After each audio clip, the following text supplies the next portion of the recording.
Ryan Seacrest here. When you have a busy schedule, it's important to maximize your downtime. One of the best ways to do that is by going to ChumbaCasino.com. Chumba Casino has all your favorite social casino games like spin slots, bingo, and solitaire that you can play for free for a chance to redeem some serious prizes.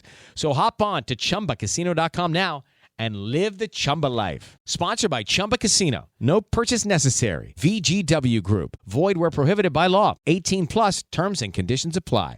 Hi, everyone. While I'm celebrating the new year with family, I thought I'd use this dark week to share with you the first episode of a series I'm very proud of that we released on Grab Bag Collab's Patreon, and which you can listen to for free in coming weeks over at its very own public feed.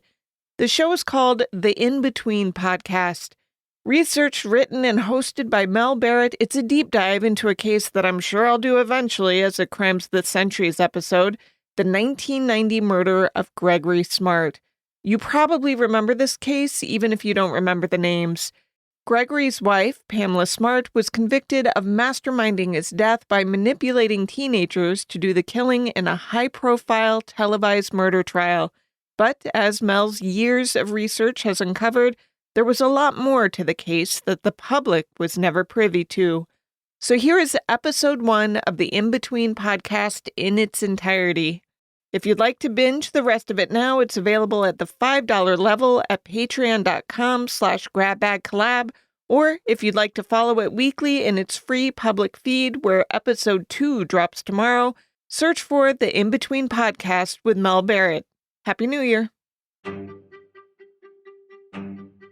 The In-Between is intended for mature audiences and may include topics that can be unsettling, such as emotional, physical, and sexual violence, murder, and animal abuse. Testimony shared by guests of the show is their own and does not reflect the views of Mel Barrett, Ruby Grace Productions, or Grab Bag Collab.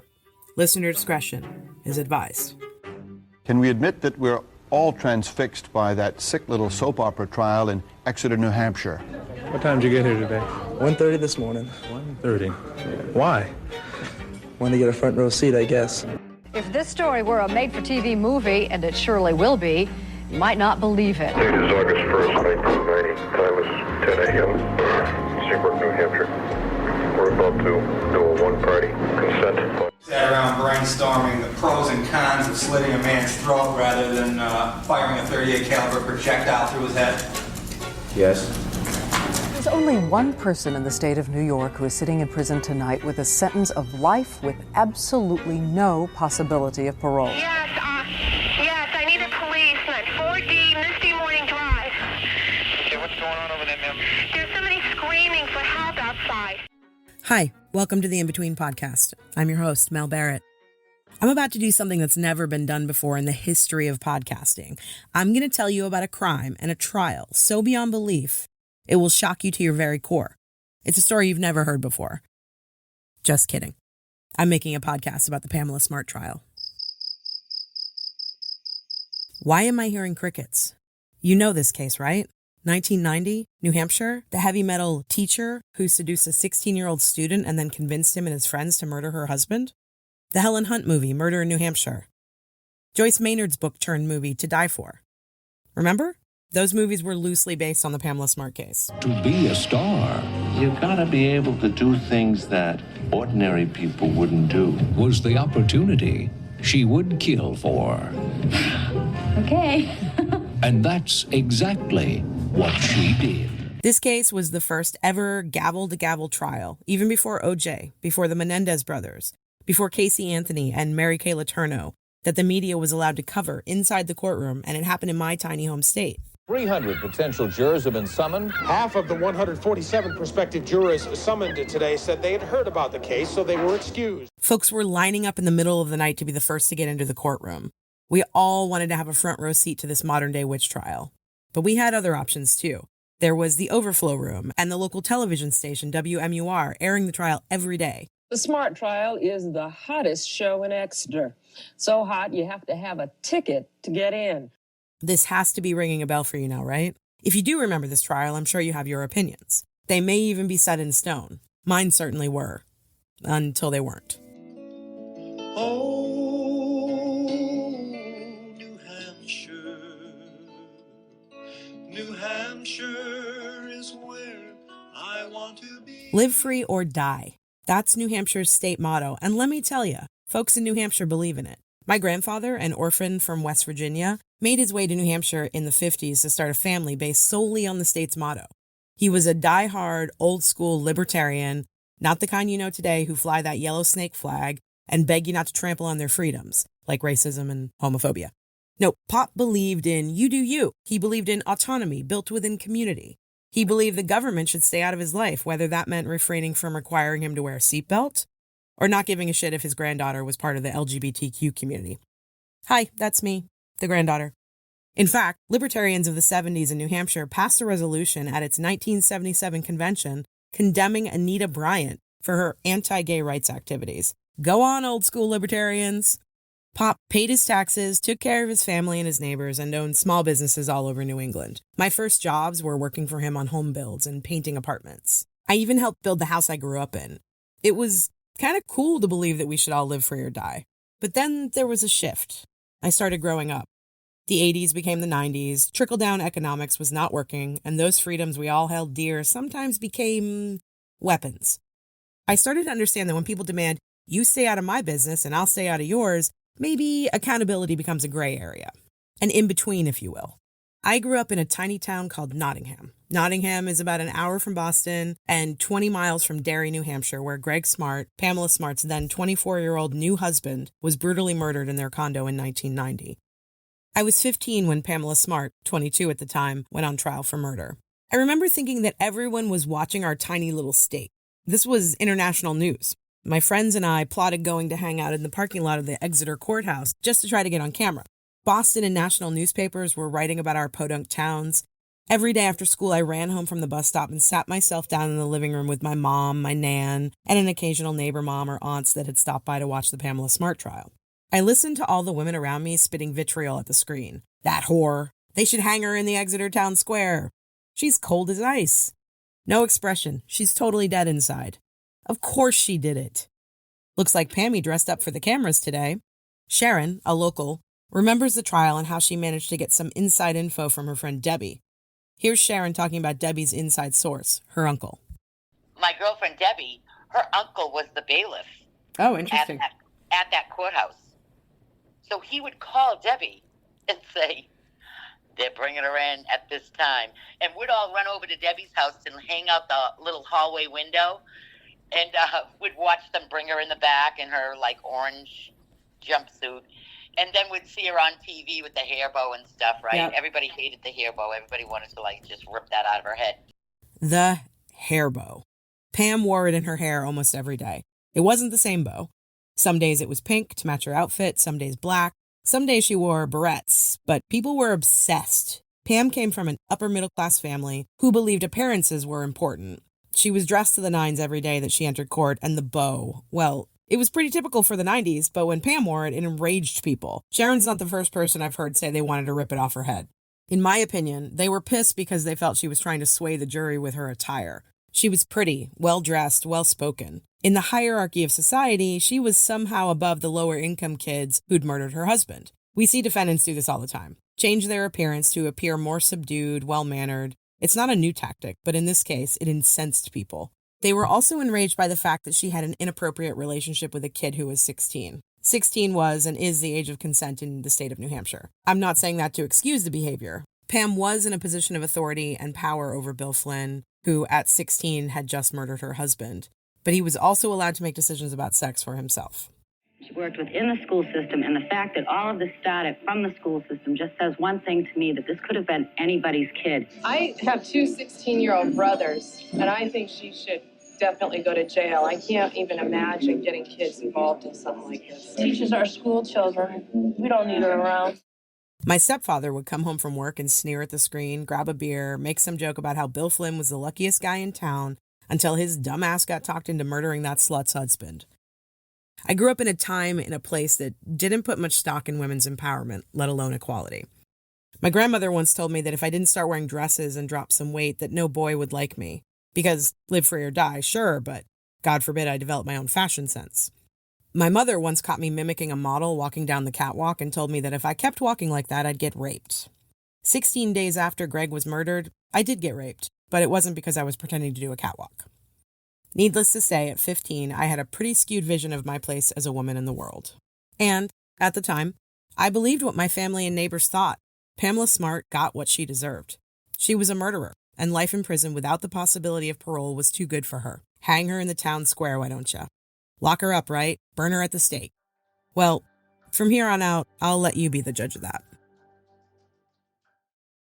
It is Ryan Seacrest here. There was a recent social media trend which consisted of flying on a plane with no music, no movies, no entertainment. But a better trend would be going to ChumbaCasino.com. It's like having a mini social casino in your pocket. Chumba Casino has over 100 online casino-style games, all absolutely free. It's the most fun you can have online and on a plane. So grab your free welcome bonus now at ChumbaCasino.com. Sponsored by Chumba Casino. No purchase necessary. VGW Group. Void where prohibited by law. 18 plus. Terms and conditions apply. For those of you unfamiliar with the Pamela Smart accomplice to murder conspiracy case, here's the Cliff Notes version of the story as told to me and everyone I know by Bill Spencer, a local New Hampshire reporter who found a spot of fame when he gained access to local police, local high school students, and Pamela Smart during the days after the murder and through the trial. Side note, Bill still gets a little buzz of fame every time he talks about this case today, but more on Hollywood Bill later. Here's an appetizer of Spencer's coverage. It is now 7 days since the murder. This would have been their one-year wedding anniversary, she tells me.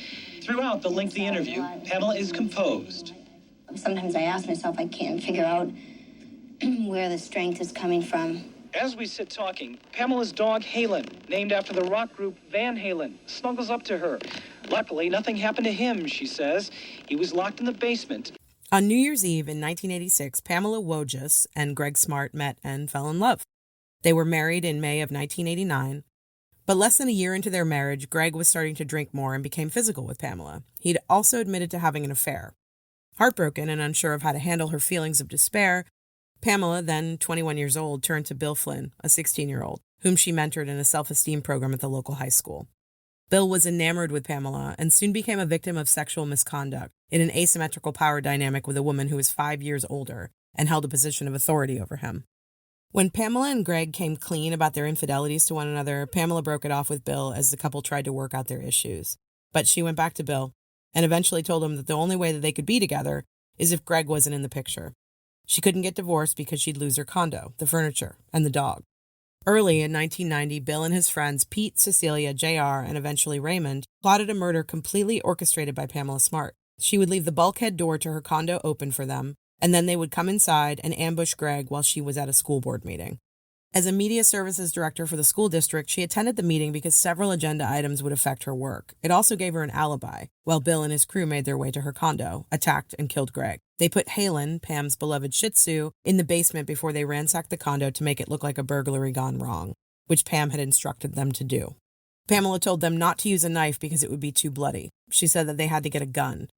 She instructed them to wear black and to cover their fingers with gloves so there'd be no fingerprints. They would need to park in the plaza and sneak in through the woods behind the condo so no one would see them. And if Bill couldn't pull it off, well, they were over, for good this time. Here's Bill Flynn testifying about the pressure he felt. She's saying, you don't love me. If you did, you'd do this for me. For months, the teens attempted to find a gun. Cecilia Pierce, 15 at the time, told them her dad had a gun. Also, one of the women she worked with at Papagino's, a pizza restaurant chain in New England, had a gun in her car. Here's Cecilia Pierce testifying about what she told Bill Flynn about where they could find a gun. I told them my father had a gun.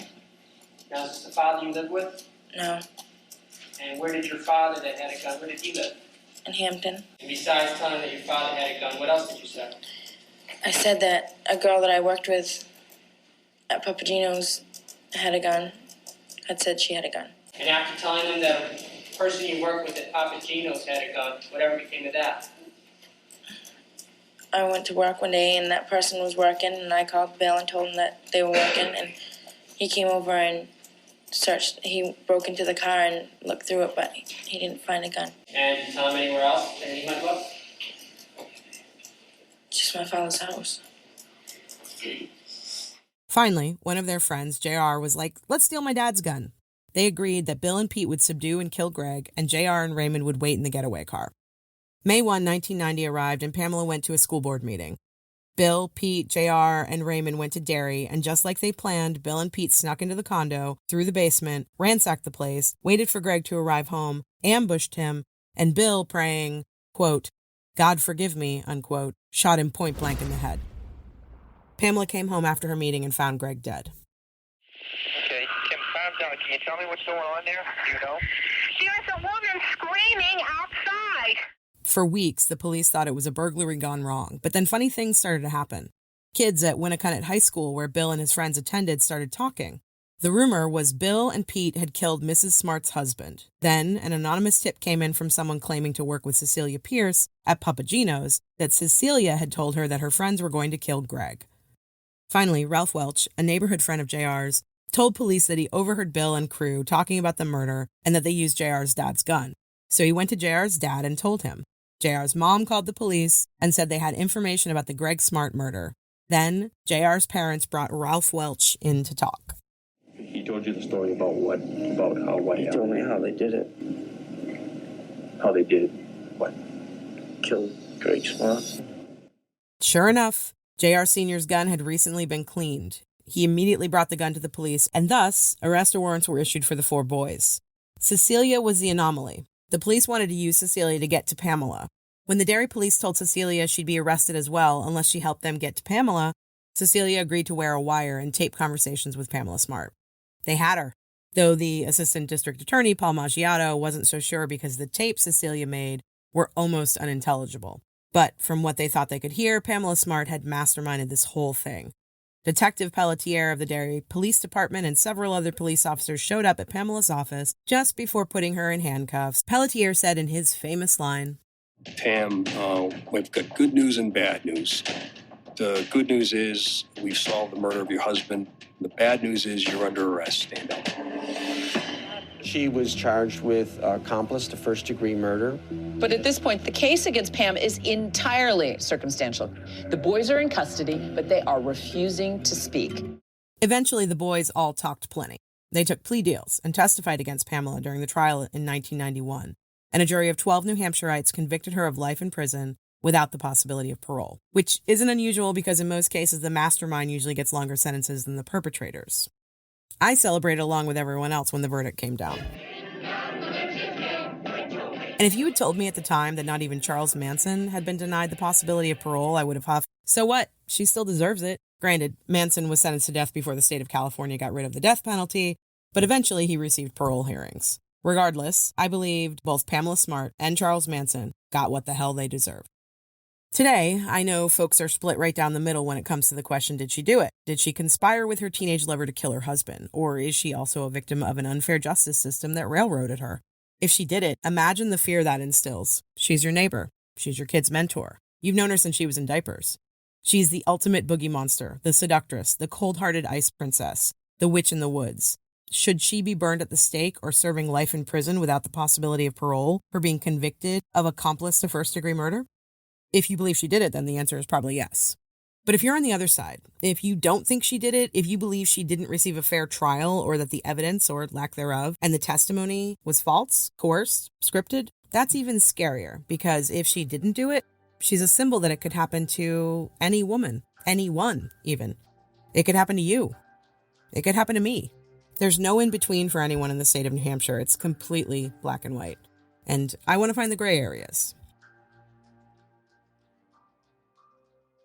It is Ryan Seacrest here. There was a recent social media trend which consisted of flying on a plane with no music, no movies, no entertainment. But a better trend would be going to ChumbaCasino.com. It's like having a mini social casino in your pocket. Chumba Casino has over 100 online casino-style games, all absolutely free. It's the most fun you can have online and on a plane. So grab your free welcome bonus now at ChumbaCasino.com. Sponsored by Chumba Casino. No purchase necessary. VGW Group. Void where prohibited by law. 18 plus terms and conditions apply.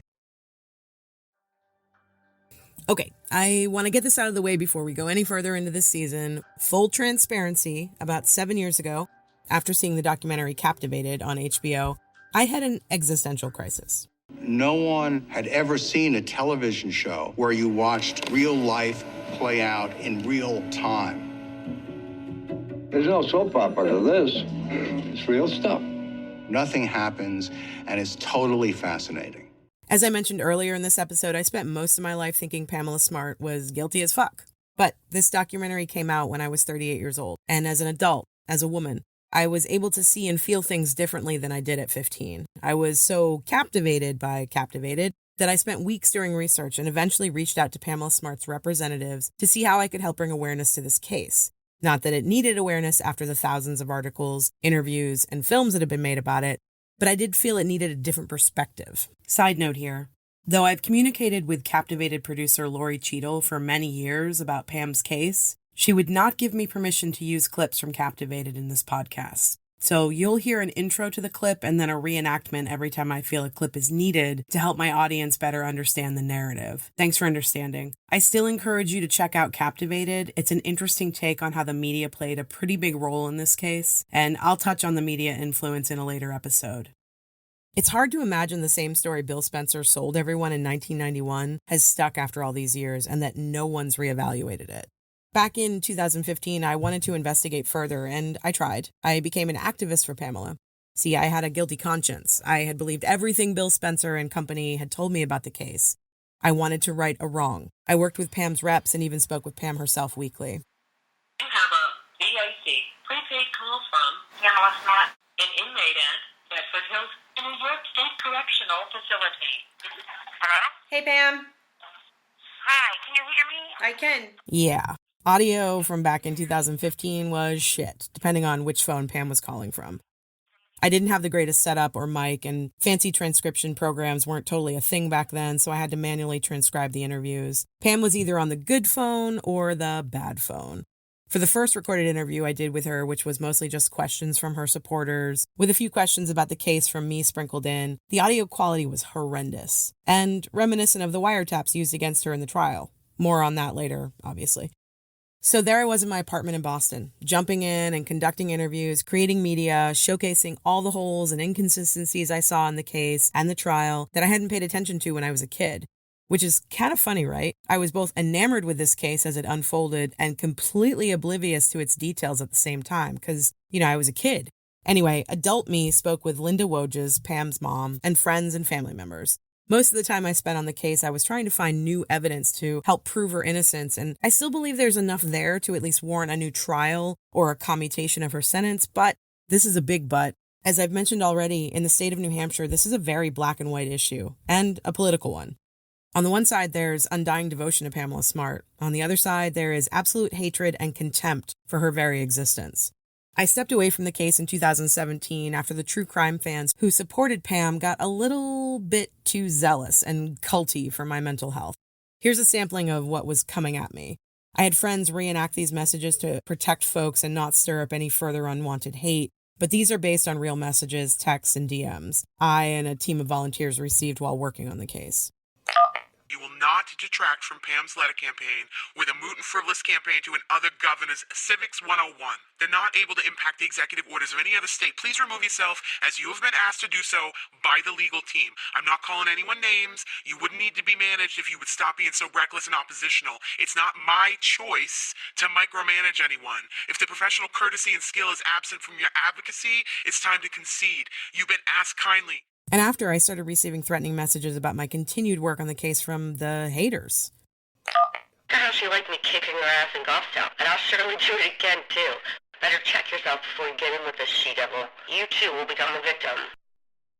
Two sides. Both felt radicalized in some way. And today, I don't fall into either camp. I'm squarely on the side of truth. I just want to state that for the record. My opinion is that Pamela absolutely holds responsibility for the death of her husband, but that she has also most certainly served her time, considering Bill, Pete, and JR have all been out of prison for almost a decade. I didn't reach this conclusion overnight. It's based on a lot of digging into information that you've probably never heard, and I think it's at least worth sharing and discussing. When it's all over, I'm interested to hear what you think too. In this season of The In-Between, I'm going to be speaking with New Hampshire locals on both sides. Witnesses, jurors, my own family, law enforcement, the legal community in New Hampshire, Pamela's family and friends, organizations who helped to reduce sentences and release the wrongly convicted, and Pamela herself. I'll also share with you, dear listeners, the hunt I'm on for new information about the case, evidence that may be hidden in the police files that's never come to light, and possibly a new legal strategy that might lead to a new trial in the state of New Hampshire. This is a closed case, but one that's very much ongoing in my book. Watch this space. In the in-between, I hope to bring us all a little closer to the truth, to justice, and to humanity. This is an experiment. Let's see what happens together. Next time on The In-Between. Yeah, she's been in for a while. I don't know anybody in New Hampshire, and that is what I said in my letters to the governor. Yeah. For over 3 decades, not one single person in the Department of Corrections in New Hampshire has come to speak to me, see what I've been doing in here. No, not one person in the Attorney General's office in New Hampshire, from government, from corrections, or anything has ever met with me for 2 seconds of my life to even know who I am. New Hampshire knows nothing about me. They did not want this. The state was gambling on the fact that if they keep him quiet and don't put him in the trial, that they could have this slam dunk case that they put together. The Attorney General's afraid I'll get on the stand and say she's innocent. And it's almost like retaliation, saying that they're cold or hysterical or manipulative, when it's just that they're seeing a situation where a woman has power over a man, and the way to fight back about that is to label them all those things. There's 85 people serving life without parole in New Hampshire right now. Pam's pretty far down the list, and that's because she's never accepted responsibility for what she does, and until she does, she'll never get pardoned. But she can't do that. I'm going to tell you something now that has been so hard for me, and it's just, Pam, don't be selfish. Just say you fucking did it so you can go home so your mother can rest. Pam, did you have anything to do with your husband's murder?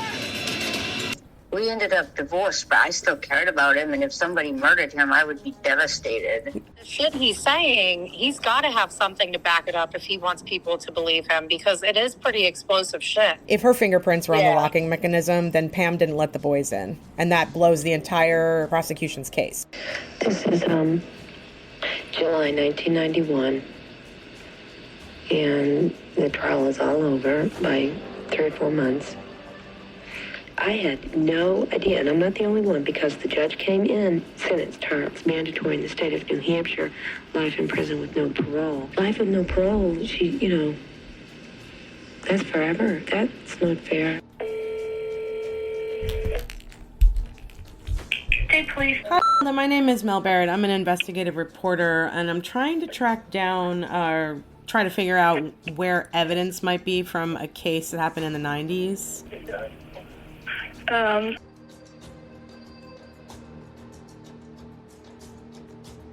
The In-Between is written, edited, and hosted by me, Mel Barrett. I also do some of the audio editing, but I couldn't content edit this sucker without the amazing Pulitzer Prize-winning journalist Amber Hunt, my editor. Amber keeps me on track and helps cut the bullshit. Thanks, Amber. Thanks as well to my research partner and cousin-in-law, Lacey Umble. I also couldn't get this done without the kick-ass team at Grab Bag Collab, Amber Hunt, Amanda Rossman, and Daisy Egan. The In-Between wouldn't exist without the encouragement and support of my dear friend, fellow podcaster, and all-around rock star, Yellen Marie Marsh. I love you, Ellen. Thanks for all you do. And I want to send another shout out to Rebecca Lavoie over at Crime Writers On, who gave me my first feedback on the series and encouraged me to pitch it. Thanks, Rebecca. Finally, my love, my partner, Lindsay. Your support and belief in me always keeps me moving forward, even when the way ahead is very dark. Thanks for doing this with me. Also, your reenactments are my favorite. If you want to dive deeper into the cases I cover, visit inbetweenpod.com for source material and updates. You can find all the episodes and bonus content of The In-Between on the Grab Bag Collab main Patreon feed. Until the next time, be good people and don't do murder.